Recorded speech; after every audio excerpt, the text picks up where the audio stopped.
no, you're a person. You existed at all of these steps, did at all of these steps. So first, I want to say thank you for your service, and for being vulnerable, and for all, and for the hike, and for sharing what we really need as GWAT veterans, and for getting the word out,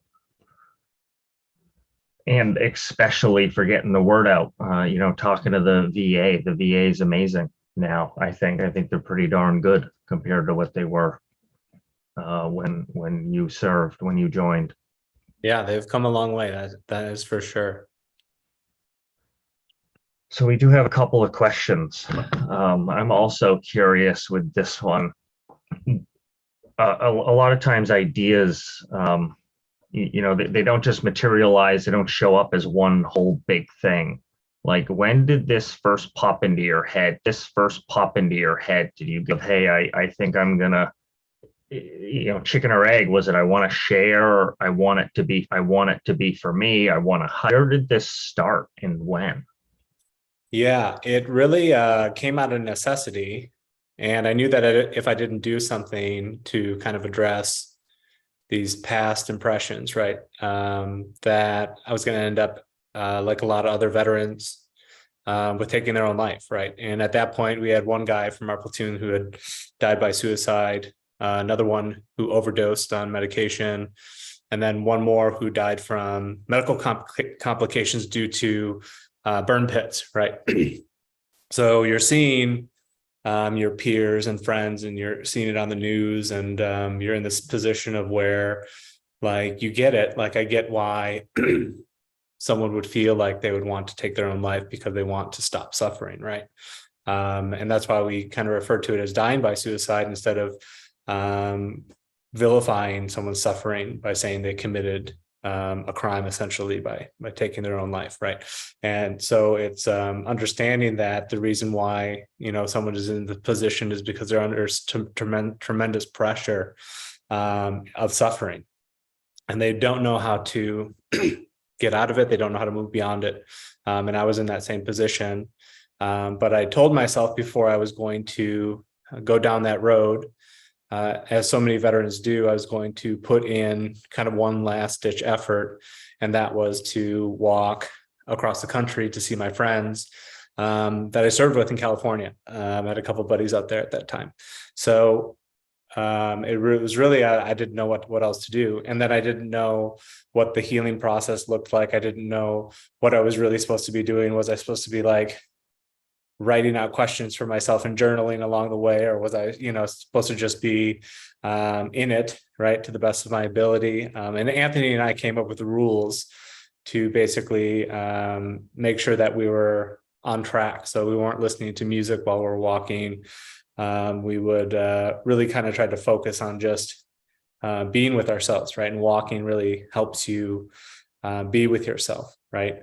I'm not saying you have to do 2,700 miles, but, walking to start your day and to end your day, right, really helps kind of decompress the mind a bit, gives you some movement, right, which can burn off some excess energy, so there's a lot of benefits into doing it that way. There are so many people who were questioning why would you walk? Someone's like, why don't you just ride bikes, or I'll just give you a ride, like they just were missing the point. So originally it started out with kind of out of necessity for myself to start to begin the healing process. I didn't know what it looked like.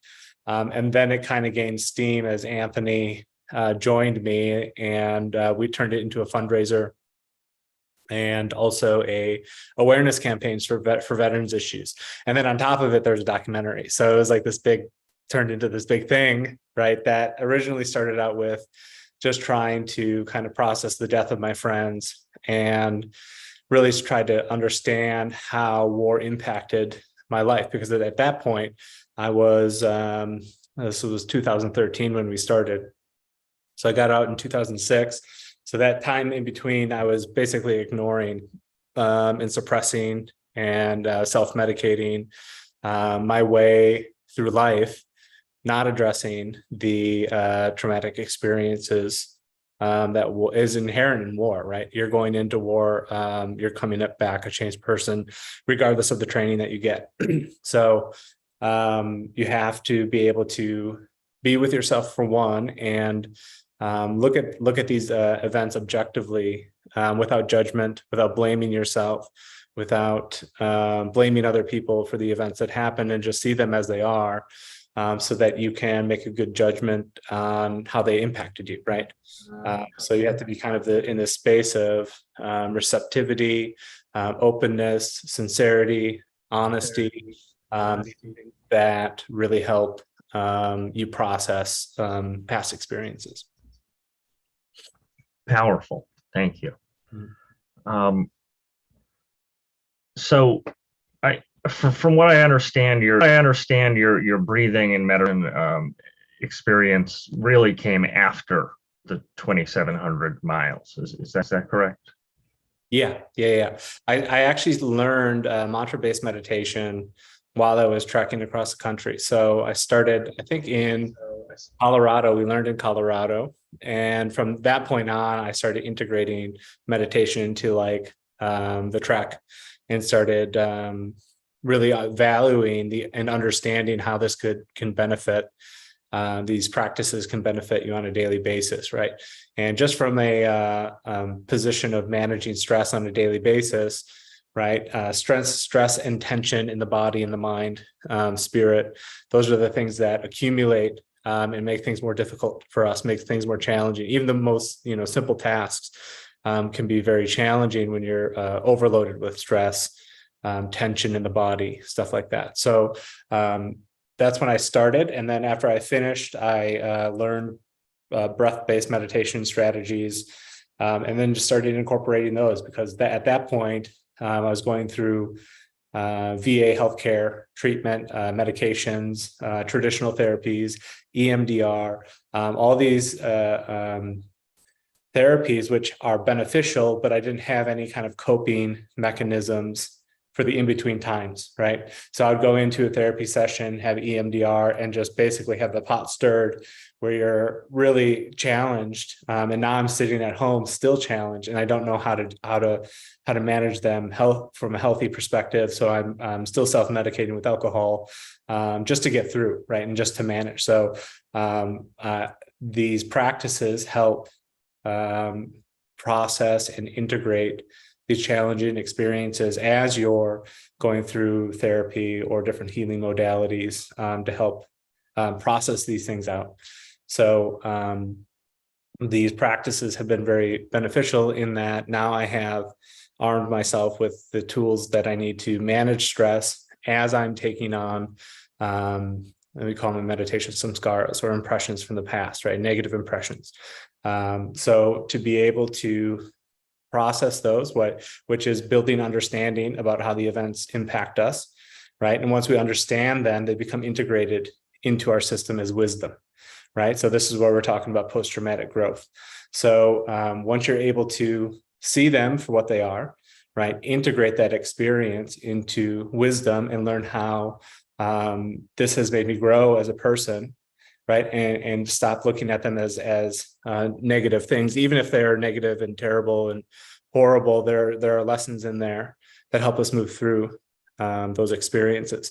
And as we see, if we don't address these things, we continue to run into situations, people, circumstances that continue to bring these things up in us until we can resolve them and properly integrate them into our experience of life. So these practices, meditation, everyone thinks it's all, peace, but it is really being able to sit through the discomfort of these past experiences that we've been pushing down and pushing away. And you're actually building capacity to take on more stress through being with these things, through sitting through them, saying like, I'm really going through it right now, acknowledging that, and being like, I'm going to have to meditate anyways, right? Regardless of how I feel about the situation or the experience or whatever is there, whatever is coming up, right? We have to be present for it fully, because when you experience it fully, it is resolved. It resolves itself through integration, right? It's when we bail on the experience of pain and discomfort that we are caught in the cycle, repeating them over and over again. I really related with one part where another veteran said how horrible the breathing was for them, about how just images flashed up, and it was painful. Yeah. And the yoga teacher who teaches vets, I see that a lot, and I think a lot of vets think that they're doing it wrong. Right. That they think, meditating must be some monk up on a mountaintop, in that you'd never have. What I've learned with my journey and my trauma and my yoga is that shit's going to come up. Yeah. It pops up and we notice it and we try and let it go. Yeah, exactly. And it's, you're on the right track when you're saying that, acknowledging pain and suffering, acknowledging injustice and wrongdoing and the experiences that we've had in our lives, and being like, yes, this did happen. And Father Thomas Keating really kind of underlines that is the first step, is acceptance, right? Accepting the death of my friends was something that was really challenging for me, because the circumstances of the death of my platoon sergeant was that we were giving but incoming platoon of Navy SEALs a tour. So it was a non-essential mission where, I was a specialist, so I got kicked off our vehicle, so they needed room on our strikers. So it was literally, they're just taking them around town, taking a loop. Here's all the different neighborhoods, all that kind of stuff. It was supposed to be, a couple hours total, right? And learning, understanding that my platoon sergeant was killed, during a ambush during that mission. I had a lot of survivor's guilt around that, because during that day I took a nap. I went to the chow hall. I went and did a bunch of stuff that you do when you don't have to be on missions. So I'm indulging in all these things that we don't usually get. And I wasn't there, I wasn't there. And I beat myself up over it for years and years and years about how it would have been different if I was out there. Why did he die and why was I alive? He had a family, I didn't have a family, and there was just this sense of injustice and self-blame and all these things around moral injury, right? And then, having to come to the realization that, yes, it did happen, and yes, there's nothing that I can do now to change what has happened, right? And that's really accepting things for as they are, accepting people and situations as they are, not how we want them to be. And then you can start the process of healing, right? Once you're able to accept that, yes, this did happen in my life, and that these were the circumstances that I was in at that time.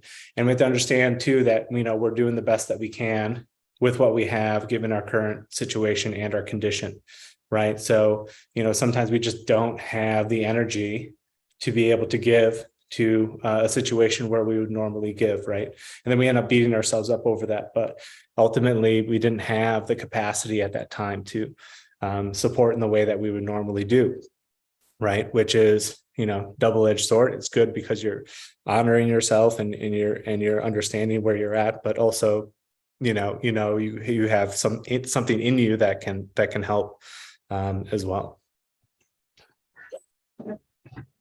Powerful. So I think this resulted with a lot. It came out to feed you, to throw several celebrations, to salute you. It did look like Abram was out there for a moment. I mean, that's got to be powerful. Did you think it was going to be there? You're just on. I'm hiking to go see my friends in California. Yeah. And then before you know it, there's a group saluting you. I mean, to me, that was the first time in the film that I'm like, shit, I'm feeling it.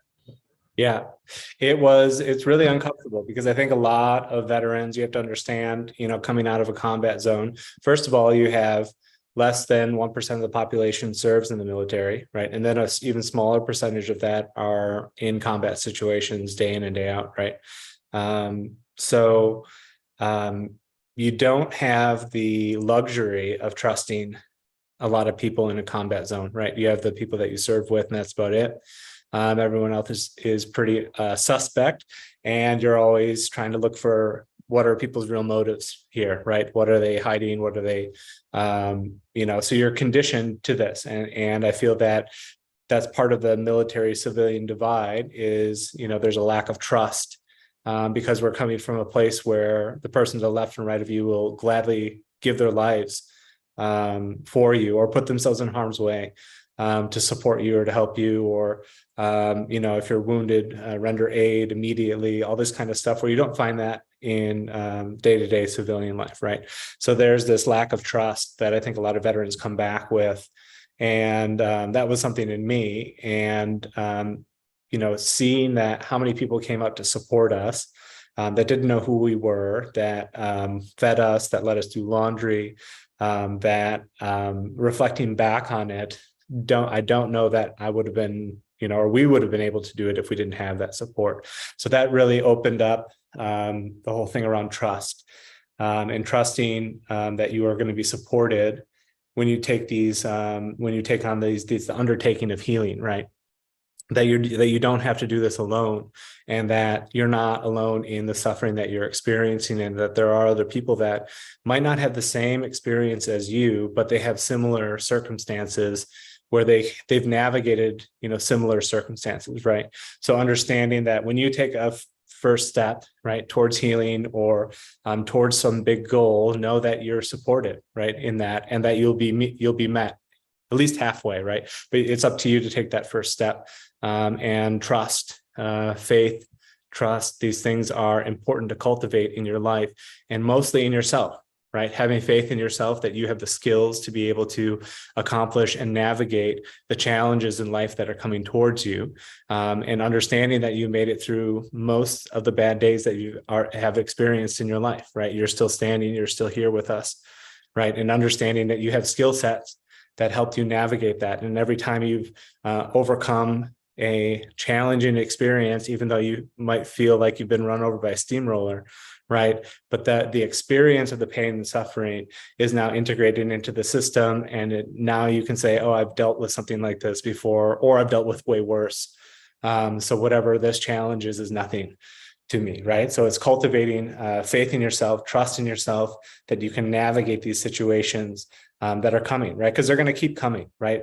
And these practices, yoga and meditation, becoming comfortable with being uncomfortable, builds your capacity to take on more. So the waves don't bother you as much anymore. There still might be emotional pinch or challenging interactions with people, but ultimately you have the skills that you need to move through any challenge that the universe kind of presents to you, right? And I don't think that there are challenges that the universe gives to you that you can't overcome, right? So it's again shifting from seeing them as challenges as opportunities, growth opportunities, is kind of the psychological shift that you can make. And then that meditation, physical practice of yoga, all these things help relieve stress and tension and gain rest in the system, which you need to overcome these challenges. Thank you so much. So this is kind of a part one. Did you journal at all? Like write down what you were doing and what's next? Yeah, I started. I think I stuck with it for like the first week, but then I was so exhausted most days that I have like maybe 5 days of journaling but that was like the intention. Like we started with this intention that we were going to document it the best that we could. And then a documentary film crew came and like, oh, okay, well, we don't have to do that now. So it was really helpful. But, I just, if we knew what we knew, we went into it with some ignorance, I think, just not knowing the scope of the undertaking we were doing by walking 20 miles a day. Definitely undertrained, way undertrained for it, undertrained and overpacked, so it was a good learning experience. And there are some days where we would have to take 3 or 4 days off because our feet were just so destroyed. Anthony, you can't really tell in the film, but Anthony's about 6'4", And he wears size 16 double E shoes. So there's like only 1 or 2 places where you could find shoes for him. They're like in Iowa at like a farm store in Iowa. Like on the night they like bring out the ladder and, you know, climb up there to find shoes for him. So like there'd be times where like you saw in the documentary where like half of his foot was blisters, but like his foot is like that big, right? It's like ridiculous. So it was you know, we're just kind of relying on our military training in the sense that you just keep going regardless of your discomfort levels or pain or whatever, and you just move through it the best you can. And that was kind of our mentality going in, but it was a much bigger undertaking than I think we thought going into it. Thank you so much, Tom. This personally has been very to me, having deployed to the same city a couple of years after you, and feeling a lot of what you talked about and the other vets talked about, from the gratitude for what you're doing.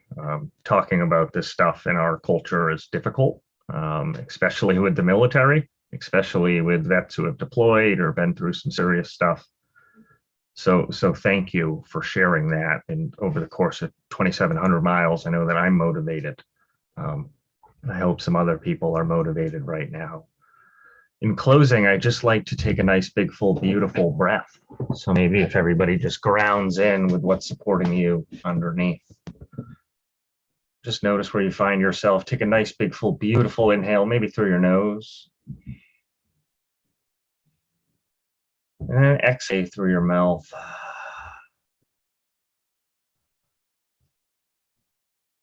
And once again, I want to bring some gratitude for our guest, Tom. And gratitude for all the organizations and people that support share his story. And I would also like to thank Veterans Yoga Project and everyone who showed up today to support this.